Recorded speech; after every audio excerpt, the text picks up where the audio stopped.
Brought to you by Penguin.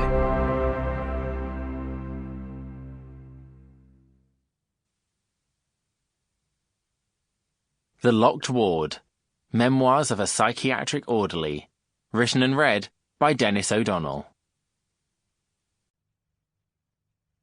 The Preface.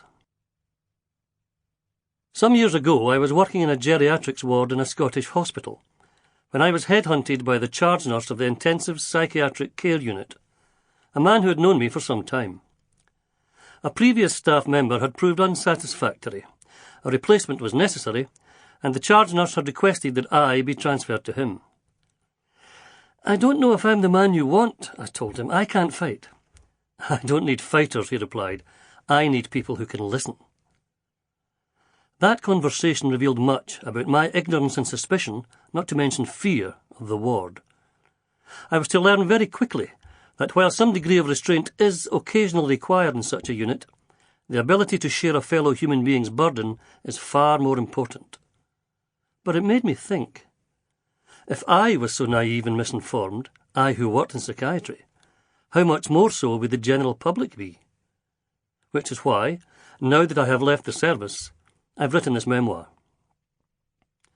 Let me make it clear that the patients I help nurse are not the people the reader will meet in these pages.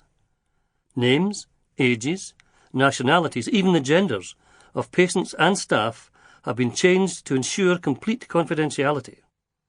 The patients in the book are all fictions. Fictions that allow me to discuss from direct experience mental illnesses, how they affect people, and how they are treated. I spent too long trying to gain people's trust and help them rebuild their identities to betray all of that work now. Similarly, my colleagues on the ward make no appearance in these pages. They do difficult and stressful work in a dedicated fashion for little remuneration, and the last thing they need is to find themselves in a book. I have used fictional names and made no reference to the comings and goings of staff over the period. So, in short, the people are fictions, the illnesses and symptoms are typical, while the incidents and emotions are real. I worked in the locked ward for 7.5 years.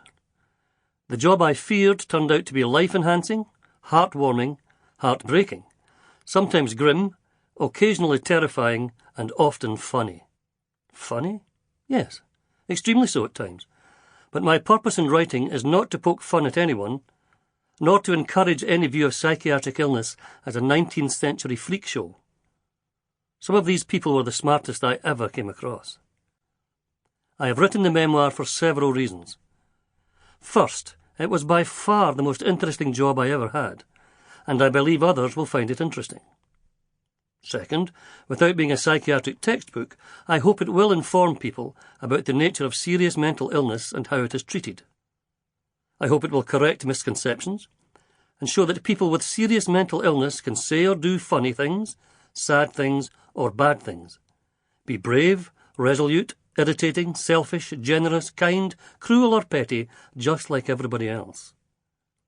Mainly, though, I want it to celebrate a group of people who are misunderstood, mistrusted, or viewed with apprehension.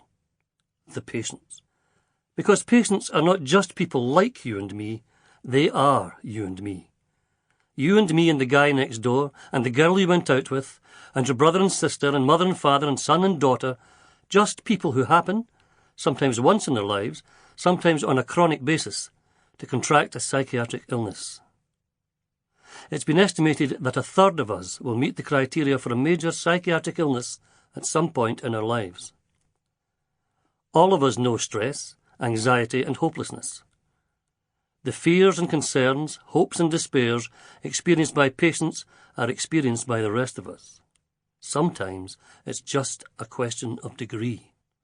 Salvador Dali said, "The only difference between me and a madman is that I am not mad." I kind of know what he meant. I hope the book is full of humanity as well as humour, but the two are always inseparable. Chapter 1.